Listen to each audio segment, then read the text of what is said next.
In 1899, the publishers Methuen decided they wanted to bring out an edition of Shakespeare in separate volumes for separate works, and publication began in that year with Hamlet.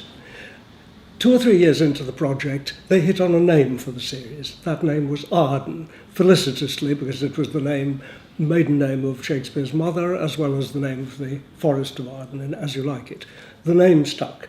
The first series was finished in the 1920s, after interruption for the First World War.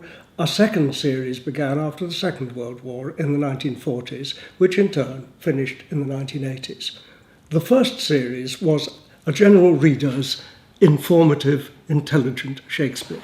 The second series was aimed very clearly at a university market, mainly at undergraduates.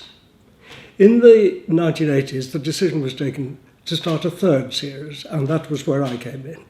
Looking at the earlier series, I made 3 decisions about the new edition, to build on the success of its predecessors, but to differentiate it.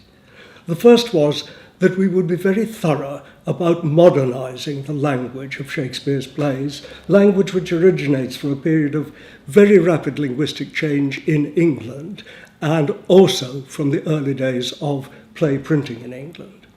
The second decision was to pay attention to the plays as plays for performance, a matter which the second series had quite explicitly left aside, holding it to be too much for such a series. And the third decision was to increase the canon by accepting the very strong demonstrations that some of the plays are not of Shakespeare's sole authorship, but collaborative. This means that our third series will have more plays in it than its predecessors, and will also put the cards on the table when there is a question of a play not being Shakespeare's sole work.